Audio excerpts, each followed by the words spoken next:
이 한옥에서 보는 경치가 참 좋습니다. 날씨도 좋고, 아유, 이 장작더미. 겨울이면 이 장작을 떼서 만드는 음식들, 여러 음식이 있지만, 오늘은 그 찜에 대한 얘기를 좀 해볼까 해요. 한솥 가득히 김이 무럭무럭 나서 익어가는 여러 음식들. 글쎄요, 오늘은 어떤 풍성한 찜 요리들이 기다리고 있을까? 저도 궁금합니다. 여러분, 함께 해주시죠.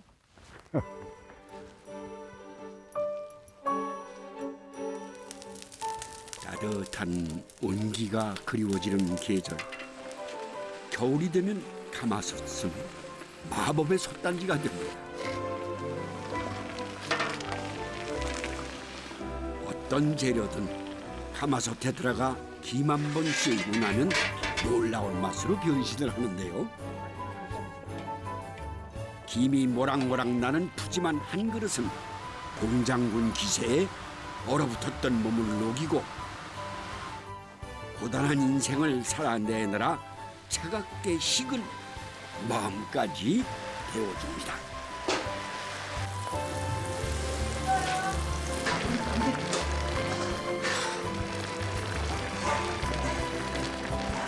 김부리요! 선조들의 지혜가 만들어낸 건강한 음식. 오늘은 입 한가득 최고의 맛을 선사하는 찜밥상을 한번 차려볼까 합니다.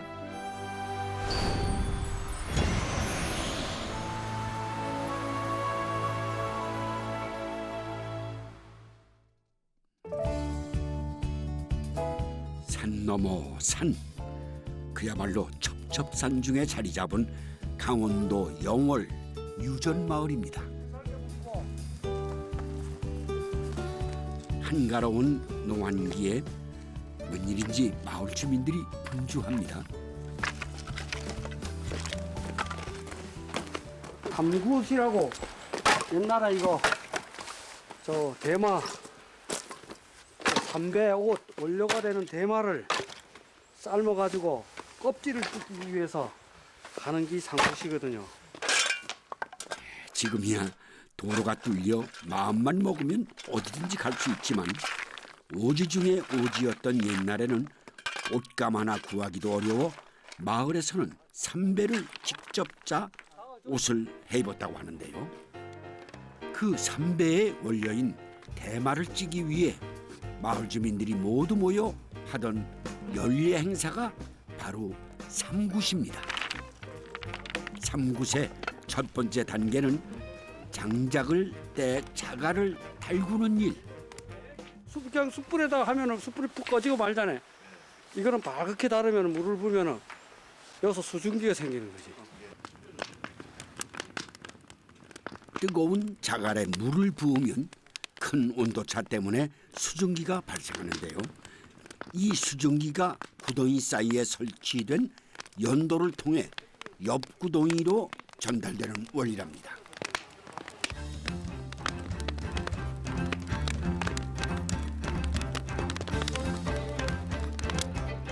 이렇게 달구어진 자갈의 온도는 무려 500도가 넘는답니다.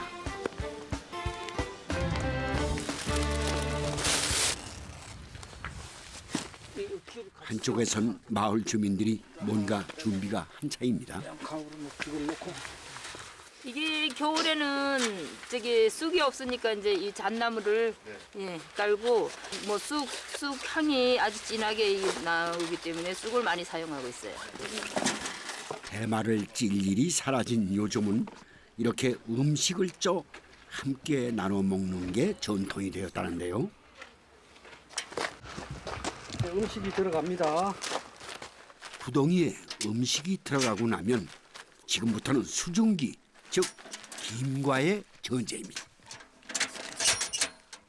김이 전달되는 연도가 움직이지 않도록 장작으로 고정시킨 다음 행여 김이 셀까 이불까지 덮어주는데요.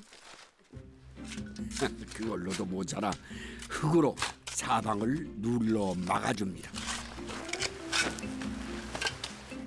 달궈진 자갈 위에 잣나무를 덮어주는데요. 이거는 그 흙을 덮자면 흙 새지 말으라고. 차가운 흙이 자갈에 직접 닿으면 애써 달군 자갈의 온도가 떨어질 수도 있기 때문이죠. 빈틈없이 흙을 꼼꼼히 덮어주고 나면 이제 김을 낼 차례입니다. 동생, 물 가져와. 진물이요. 김물이요. 하하, 이 물이 들어가자 마치 화산이 폭발하듯 뜨거운 김이 솟구칩니다.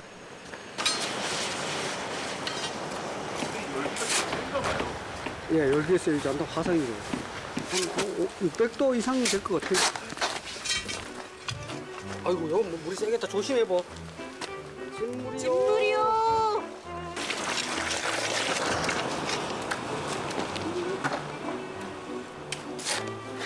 우리게 사투리로 김을 짐이라고 그래요. 그래서 짐 나오는 물이라 해서 진물이요.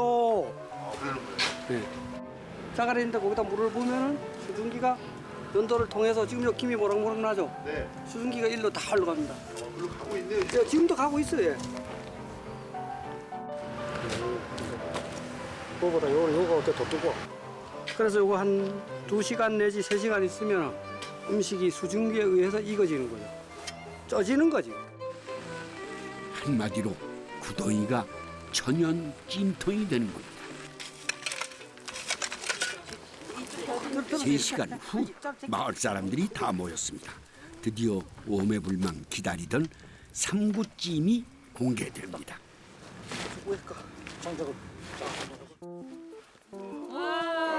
잘 익었어 전부. 아, 잘 익었네.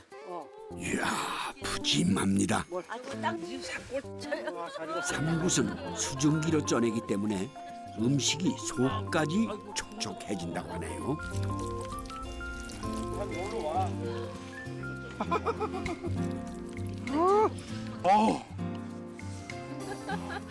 끝내주는 거야 맛있죠. 그러면 더 맛있어 이거. 진짜 닭이 잘 익었다. 벌써. 너무 잘 익었네. 예. 요거 누구 드릴까? 먹은일스럽게 잘 익었네요. 함께 나눌 수 있어 더 따뜻한 겨울입니다. 맥히는데.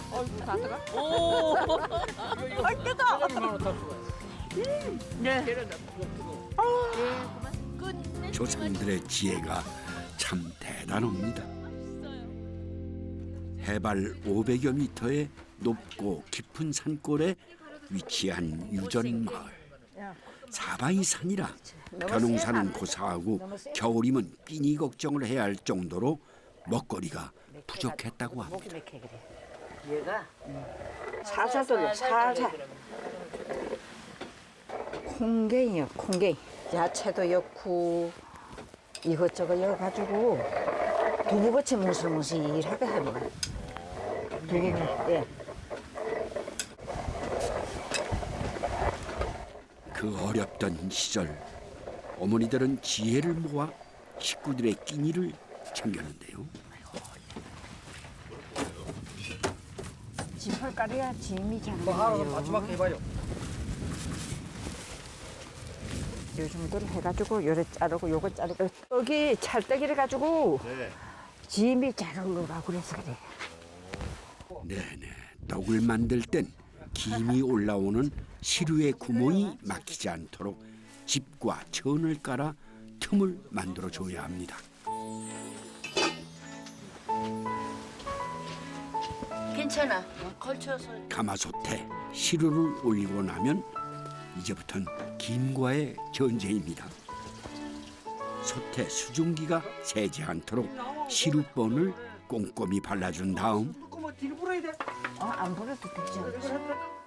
한 김이 푹 오를 때까지 불을 떼주면 됩니다. 꿀떡을 왜 이렇게 휘놨어? 그게 왜 그러냐면 요 불날 뻔했잖아. 이제 반죽을 해야겠죠. 여기 단거 뭐 이런 거 안 넣는가? 찰강냉이 가루. 옛날에 이렇게 옥수수로 떡해 먹고 밥에도 안 쳐 먹고 또 반찬도 옥수수 이렇게 삶아가지고 반찬도 해요. 여러 가지 해 먹어요. 그나마 척박한 땅에서도 잘 자라는 옥수수. 잘 말려두면 밥도 되고 반찬도 되니 배고픈 시절 이만한 효자가 없었답니다.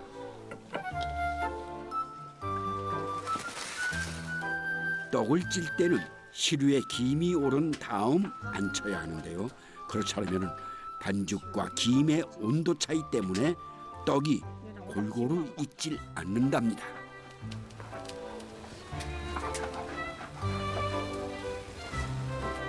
김 올라오라고요. 김? 예, 이 김이 올라야 떡이 익지. 찜에선 김 관리가 그만큼 중요한 이유입니다. 자, 이제 나머지는 가마솥의 몫입니다. 가마솥의 무거운 뚜껑은 시루 안에 압력을 높여 떡이 골고루 익도록 도와준다는데요. 이 가마솥 원리를 이용해 압력솥이 탄생되기도 했다죠. 구수하면서도 쫄깃한 찰옥수수 떡입니다.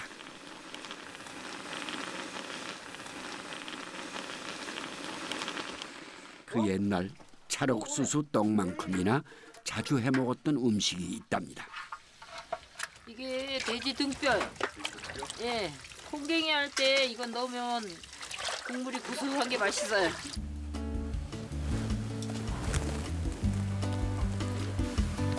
쌀이 귀한 산골에서 더 많은 이들의 배를 채우기 위해서는 이렇게 양을 불려 먹는 방법밖엔 없었다는데요.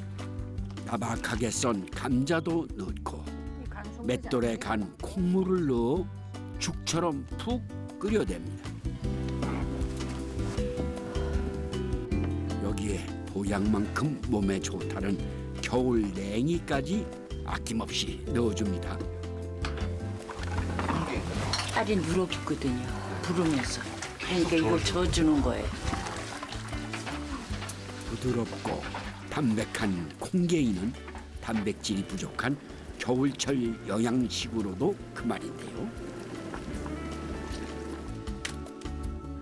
배고픔을 달래기 위해 먹었던 콩게이와 찰옥수수 떡이 이제는 별미로 먹는 추억의 음식이 됐습니다.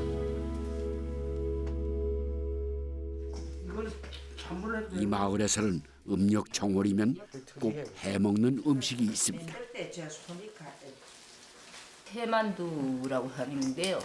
그걸 좀 서울 같은 데는 이렇게 동그랗게 빚는데 여기는 이제 길쭉하게 그냥 가운데만 요 떡 집어넣는 그런 만두를 빚고 있죠. 예. 설 전날 빚어 정월 대보름까지 두고두고 먹는다는 쇠만두는 어르신들께 새해 인사를 갈 때도 꼭 가져가는 너무 선물이랍니다. 작으면은 아예 안 돼. 괜찮아. 나 이제 크게 할 거야. 몇 개만 하세요. 그런데 가만히 보니 만두피를 만드는 방법이 좀 특이합니다. 여러 개의 반죽을 겹쳐서 꾹 눌러준 다음 손가락으로 돌려가며 얇게 펴주고 있군요. 밀대로 밀면은 간약에 이제 동그랗게 만들려면 간약에 이렇게 이쁘지. 다시 또 주물러서 다시 해야 되는데 그런 게 없어요 이거는요. 그게 없고 그냥 손으로 잘만 예쁘게 이렇게 주물러 놓으면은 그냥 하니까 깨끗하고 찌꺼기가 안 나와서 좋아요. 이야, 손재주가 보통이 아니십니다. 이 마을에선 뭐든지 손으로 한다는데요. 돼지고기를 되게 보면 갈아서 다 넣거든요. 근데 이게 씹히는 맛이 좋아서 그냥 썰어서 넣어요. 그만하라고 그랬어요. 됐나? 더? 됐어. 만두 손은 생배추에 돼지고기, 당면 등을 넣고 고춧가루를 넣어 매콤하게 버무려 준비합니다. 이렇게 쇠만두는 빚는 법도 다르다는데요. 이렇게 새만두는 요걸 찝지 않고 그냥 그렇게 빚어 넣더라고요. 이 새만두라는 게 이게 이제 명절 지나면 초하루 되면 이제 농사일이 시작이거든요. 이 시골은.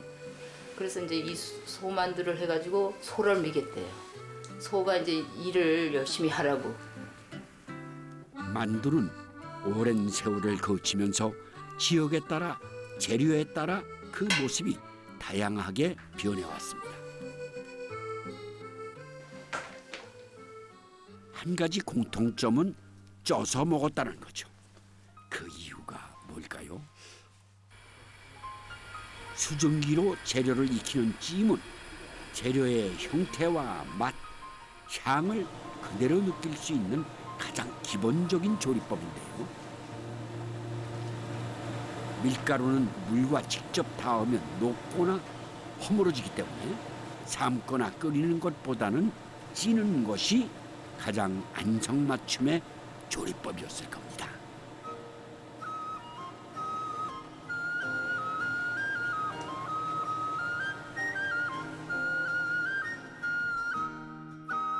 불이 발견되면서 인류는 식재료를 익혀먹기 시작했습니다. 음식 조리의 시작이었죠. 그러다 신석기 시대 시루가 등장하면서 조리법이 발전하기 시작합니다. 농경 생활은 유목민 삶을 땅에 정착하게 했고 부엌이 생기면서 다양한 찜이 만들어진 것이죠. 그 후 오랜 세월이 흐르는 동안 찜은 어떻게 변했을까요? 100년, 200년 되려면 조선시대 반가의 음식을 연구한다는 조리 기능장 윤옥희 씨를 찾았습니다. 안녕하십니까. 안녕하세요. 윤 여사님. 네. 네, 반갑습니다. 반갑습니다. 여기 따님이시? 네, 딸이죠? 딸이에요. 예. 네, 지금 무슨 장이에요, 그게? 이거 그냥 일상으로 먹는 장인데 저희는 네. 이제 장을 담아서 금방 안 먹고 네. 한 10년 동안 있다가 먹으면 그게 깊은 맛이 좀 더 나기 때문에 해장들은 다 이렇게 연도를 붙여놓고 오래된 연도부터 먼저 퍼먹는. 네가 태훈이냐? 네. 너 아저씨 혼내는 소리 들었지? 반가워. 안녕하세요. 맛있어요. 네가 요리에 관심이 굉장히 많다는 얘기를 듣고 왔어. 근데 요리 되게 좋아해요. 할머니가 이제 매년 장을 뜨시는데 그거 구경하고 약간 도와드리면서 알게 됐어요. 그럼 할머니가 해주는 음식을 먹고 장의 맛을 터득했다 이거예요? 너무 맛있어요.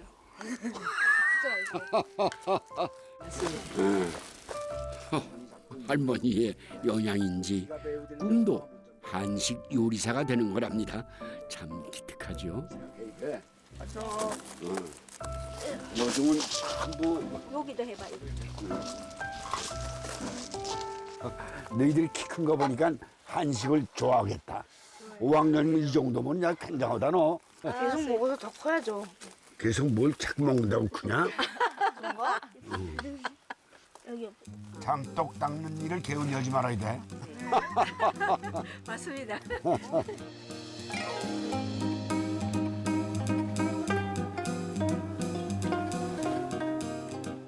윤옥희 씨가 집안 대대로 전해져 내려오는 찜을 보여주겠다는데요.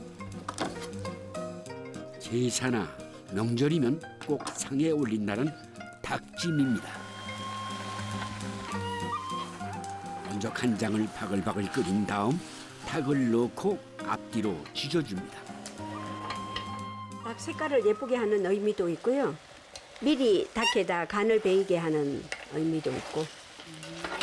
그 집안에 따라서 북어를 넣기도 하고 뭐 오징어를 넣기도 하고 또 다른 이게 건어물 같은 걸 또 넣기도 하지만 대체적으로 평균적으로 육류와 해산물이 섞여 있는 찜.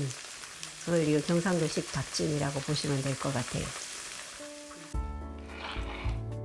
닭과 해산물의 조합이 새로운데요. 이러면 여기서도 무에서 물이 나오거든요. 자, 이제 닭 넣고.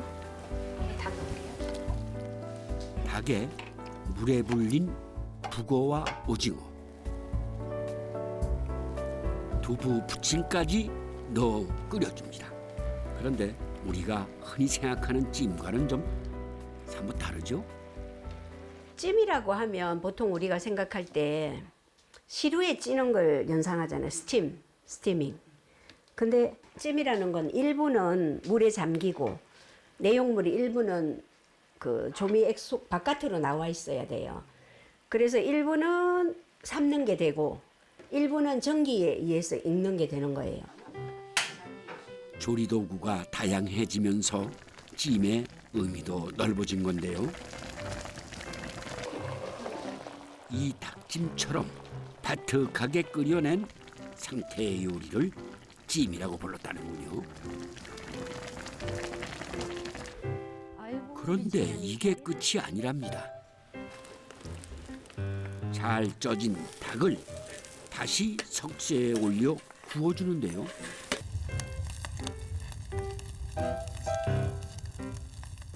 이게 아무래도 이렇게 하면 기름이 더 빠지죠. 그리고 향도 더 좋게 하고 우리나라는 뭐 너비아니 이런 게 전부 다 이렇게 직화구이잖아요. 찜에서 구이까지 다시 찜 이제 마지막에 찜 국물을 끼얹어 가지고 속까지 익히는. 담백하면서도 촉촉한 닭에 해산물의 시원한 맛까지 더해진 푸짐한 닭찜입니다.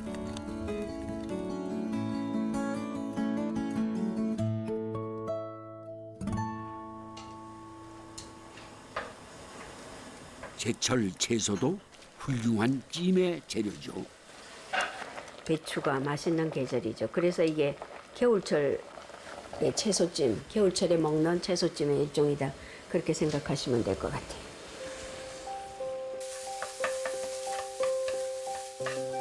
조선시대 찜은 귀한 재료의 조리 과정이 복잡해 주로 반가나 왕실의 상에 올랐다는데요.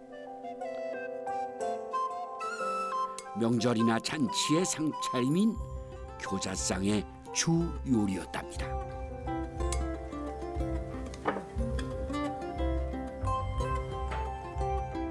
이 배추찜은 1939년 반가의 여성이 쓴 조선 요리법에 기록된 요리랍니다.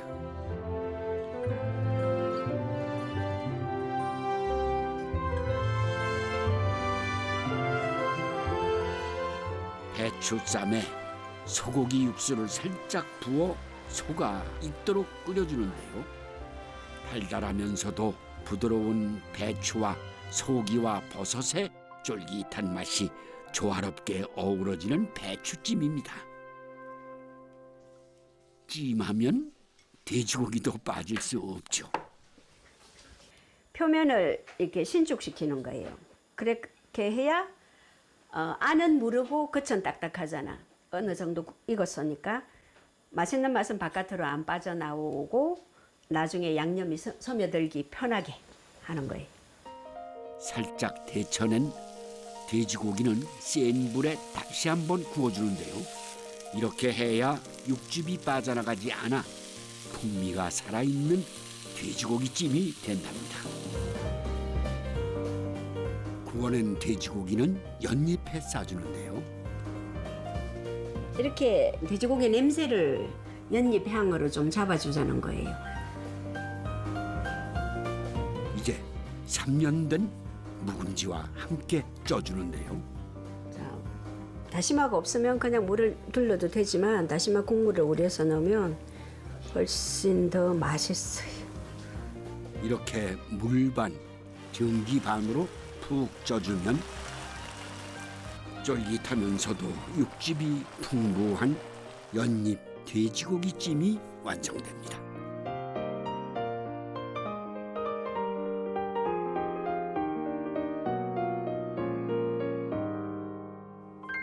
이번에는 이름도 생소한 동화 느러미를 만들 거라는데요.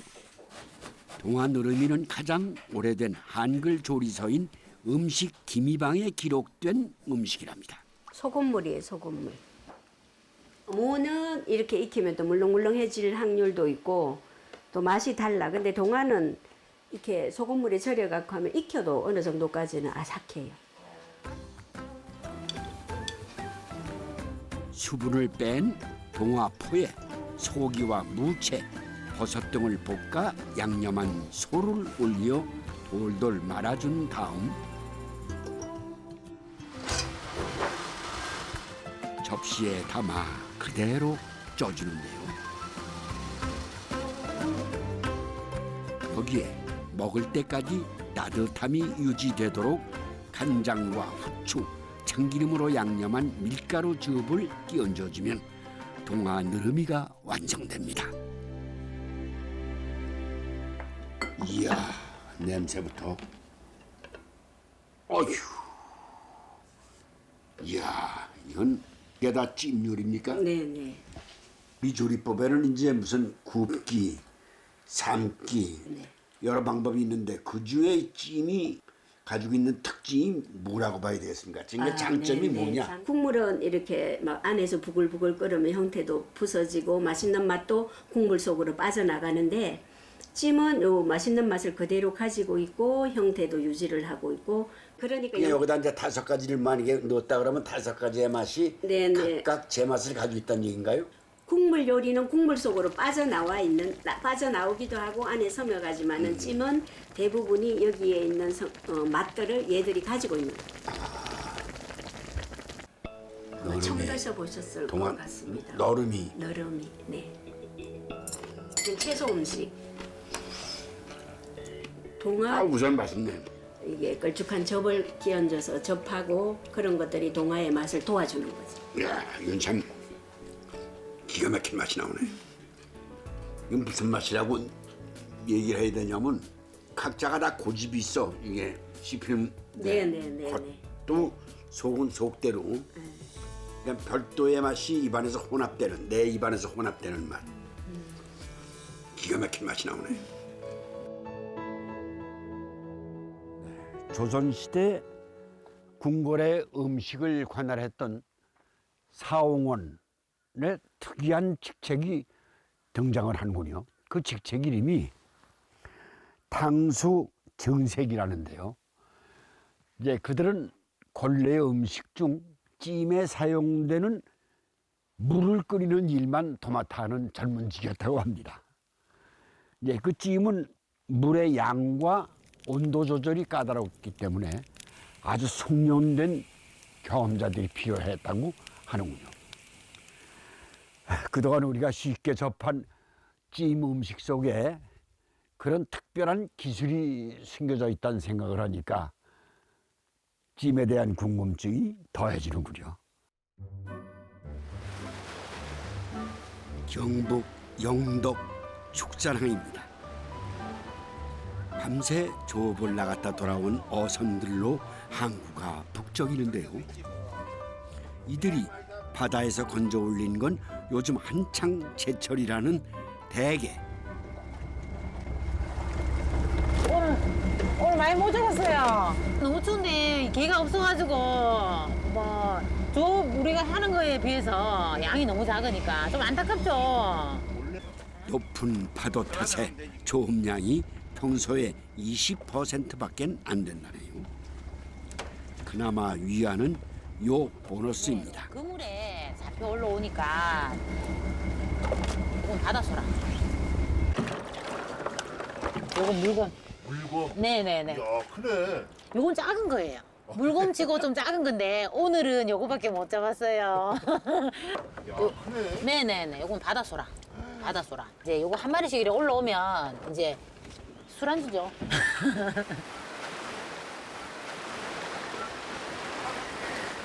파도처럼 높고 낮음이 반복되는 게 인생이겠죠. 이제 막 초보 딱지를 뗀 어부 임청화 씨는 3년 전 도시 생활을 접고 고향으로 귀화를 했는데요. 어느 날 문득 돌아보니 어릴 때는 그토록 싫었던 바다의 짠내가 그리워지더랍니다. 제가 이제 졸업을 하면서 다시는 안 돌아와야 되겠다 했는데 그래도 그립더라고요. 고향이 그리워요. 여기 오니까 마음은 편하고 좋긴 한데 조금 더 제가 몇 년 더 있다 보면 이제 시골 엄마처럼 옛날에 생선 냄새 풀풀 풍기는 그런 아줌마로 변해 있겠죠.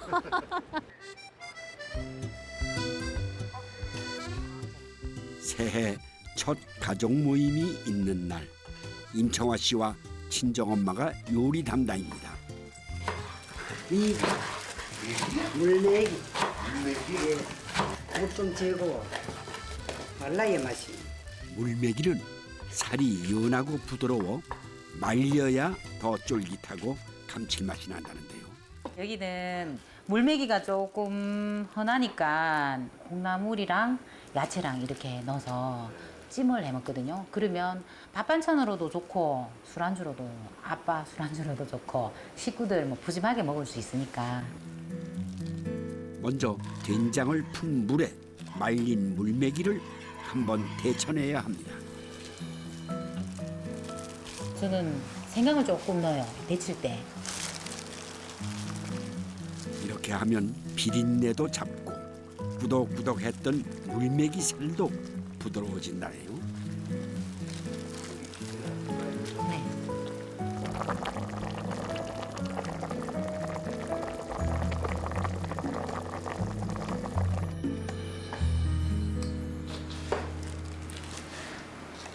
양념장 제조는 엄마 몫입니다. 삼초가리라고 이거래. 이걸 넣어야 모든 잡 냄새라 줄어니든 나쁜 적으로. 우리가 아직 엄마 손맛은 못 따라가거든요. 아직. 그래서 엄마 좀 건강하실 때 좀 많이 배우려고 저희도 이제 엄마한테 이렇게 물어보고 많이 가르쳐 주시죠. 살짝 데쳐낸 물메기에 양념장을 듬뿍 올려준 다음 파와 매콤한 맛을 더해줄 청양고추를 넣어줍니다.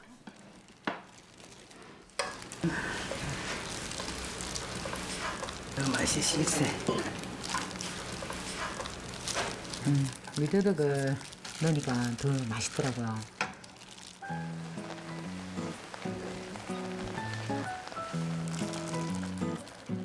한 소끔 끓이면 콩나물과 향긋한 미나리까지 듬뿍 올려주는데요.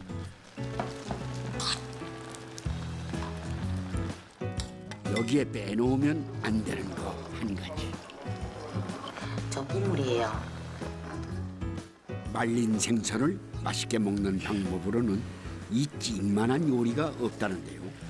매콤하면서도 쫄깃한 물메기 찜이 완성됐습니다.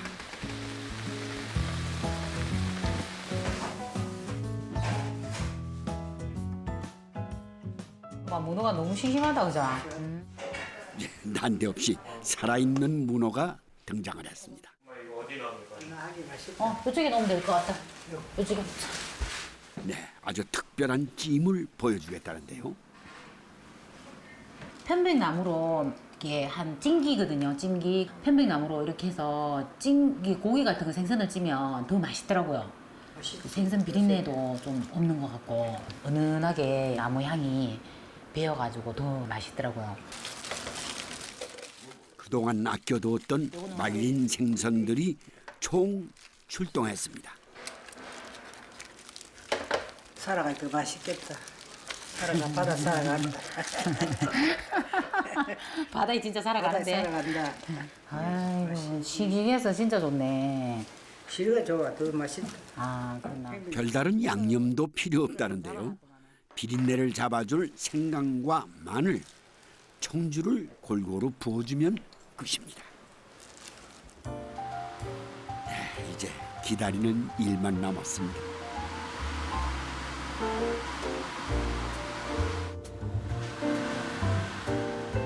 이야, 윤호강 한번 제대로 합니다. 찌기 전과 마찬가지로 모양 하나 흐트러짐이 없는데요. 재료 각각의 맛에 편백나무의 풍미까지 그대로 느낄 수 있는 모든 생선 술찜입니다.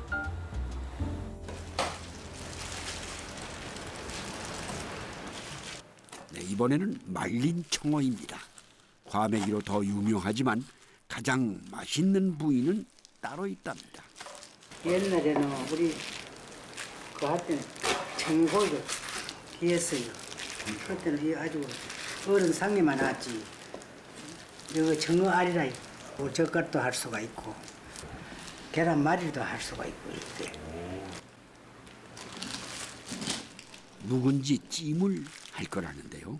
살도 맛있지만 청어알을 더 맛있게 먹기 위해 하는 요리입니다. 칼집을 내는 쪽. 청어알이 북미나 유럽에서는 최고의 음식 중 하나로 손꼽힌다죠. 들기름요, 들기름. 우리가 이렇게 청어를 먹어보면 되게 푸짐하죠. 알 자체가 김치, 찜, 계란찜 이렇게 해 먹으니까 한 마리만 있어도 이제 다양하게 요리를 할 수 있으니까 네 좋은 것 같아요.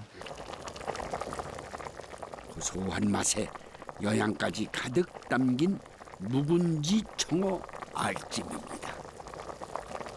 이게 소꿉대리고요. 소꿉대기 나온다. 소꿉대기 빼고. 오늘 잡아온 물곰은 회를 뜰 거랍니다. 물곰은 육질이 워낙 흐물흐물해서 회 뜨기가 쉽지 않은 생선인데요. 굳이 준비하는 이유가 있답니다.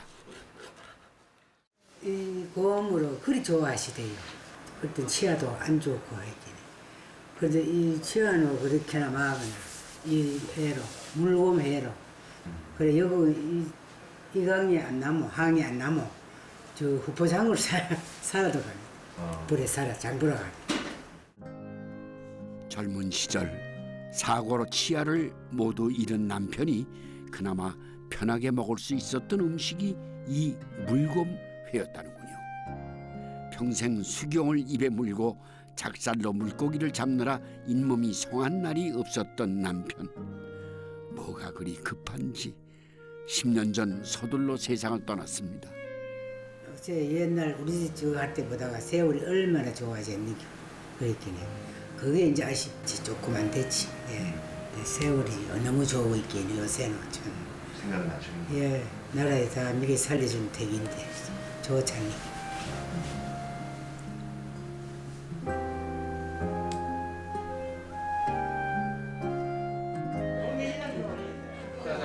새해 첫 만찬을 위해 가족들이 모두 한자리에 모였습니다. 나무 냄새가 확 난다. 찐밥상 한번 제대로 차려줬네요. 재료의 각각의 맛이 살아있으면서도 조화롭게 어우러지는 찜은 어찌 보면 자신의 자리를 지키면서도 서로를 위해 기꺼이 손을 내밀어주는 가족의 모습과도 닮았다는 생각이 듭니다. 엄마 많이 물어. 오늘 고생했다. 많이 고생하겠네. 많이 먹고 건강하고 걱정 근심 없이 그래도 만나. 아까 건강해라. 건강히 보자. 네. 대박 나세요. 예, 오늘도 대박 나시고. 많은 건강하세요. 건강하세요, 언니. 네, 감사합니다.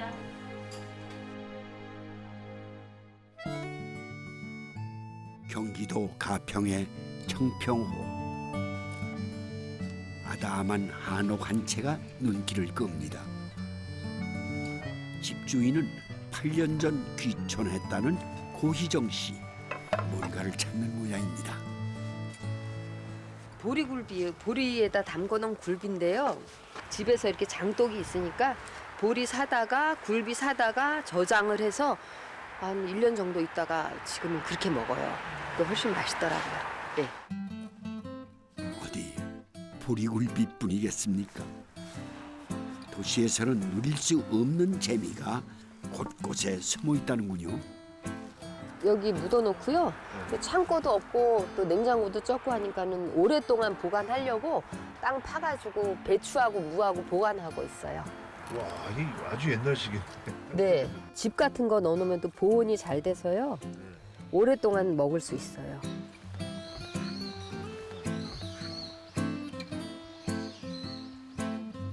시할머니가 돌아가시고 오랫동안 비어있던 고택을 수리해 정착했다는 고희정 씨.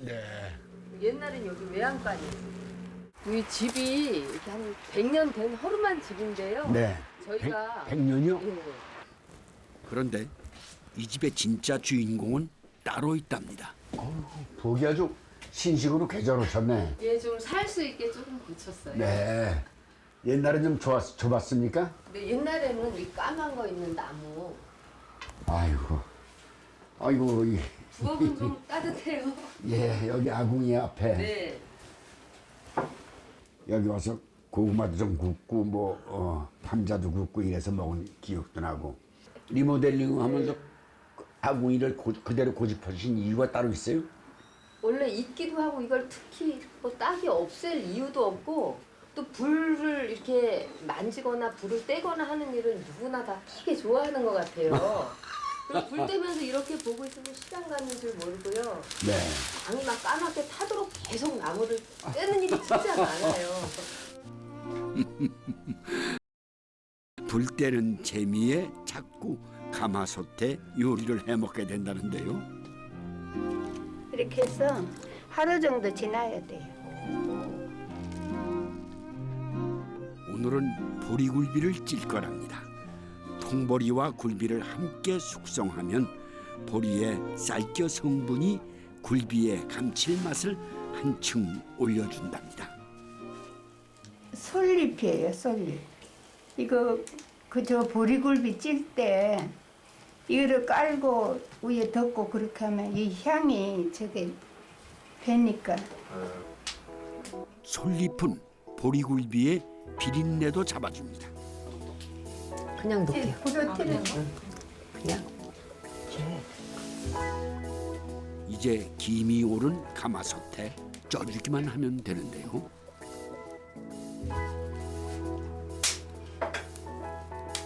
귀촌하기 전에는 아궁이에 불 한 번 떼본 적 없다는 고희정 씨.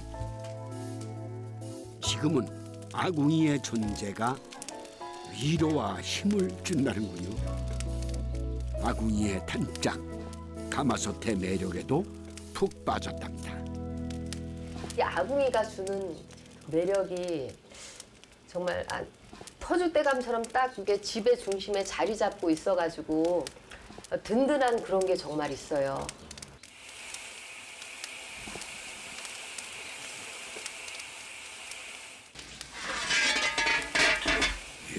솔잎 향이 은은하게 밴 보리굴비찜은 밥도둑이 따로 없답니다. 그녀가 가장 자주 해먹는 가마솥 찜이 있다는데요. 배추 찜 할 때 이 배추가 색깔이 이렇게 보라색이 있잖아요. 그러니까 하얀 연근을 이 사이사이에 넣으면 색이 예쁘게 물이 들어요. 집에 있는 채소로 언제든지 해먹을 수 있는 채소찜입니다. 대나무 찜기에 담아 쪄주기만 하면 되지만 나름의 노하우가 필요하답니다. 배추가 그 두꺼운 부분이 있어서요. 뿌리 쪽에 두꺼운 부분은 좀 익어야 되거든요. 그래서 재료에 따라 쪄지는 시간이 다르기 때문인데요. 차돌배기 고기인데요. 이렇게 소스 찍어 먹을 때 부드럽고 좋아요. 이제 그 가마솥 안에 물이 들어가 있고 그 물이 올라와서 익기도 하지만 이 속에 배추의 수분이 또 그냥 맹물하고 또 다른 것 같아요. 그 매운맛도 좀 올라오고 그 위에 있는 야채나 고기에 좀 영향을 주는 것 같아요. 채소의 색깔과 식감이 살아있는 찜을 만들려면 겨우 익을까 말까 할 정도로 짧은 시간 쪄내는 게 좋답니다. 다른 조리법에 비해 비타민과 미네랄 등 영양소 손실이 적은 대나무 채소찜은 건강식으로도 그만이라는군요.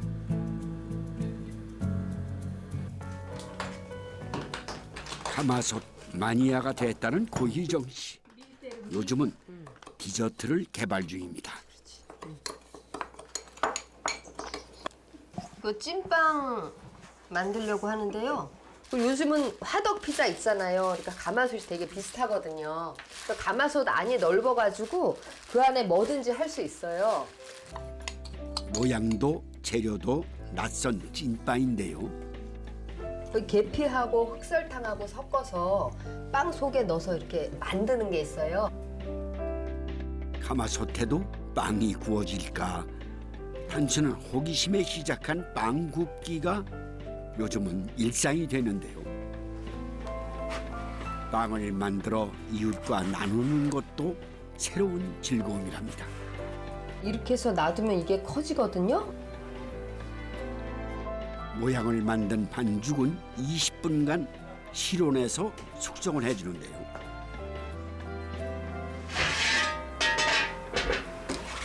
가마솥에 쪄낸 빵은 어떤 모습일지 궁금해집니다.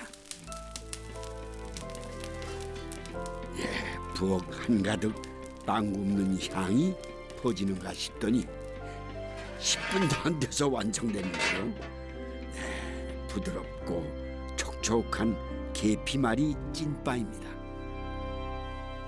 이 겨울 뜨끈한 찜 덕분에 그리 춥지만은 않을 것 같네요.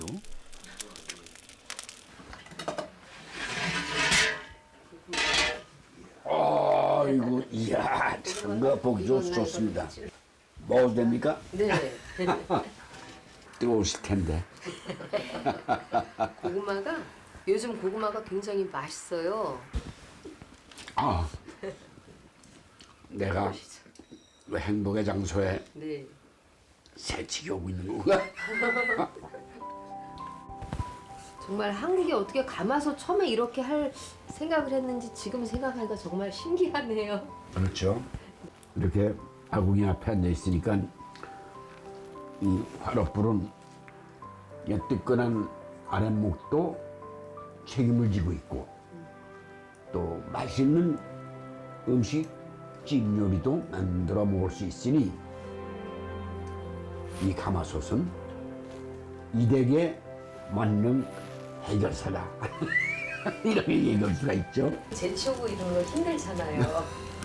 그렇죠. 가끔 보는 사람들은 모르지만 어릴 때는 몰랐지만 소중한 것 같아요. 위대한 유산입니다.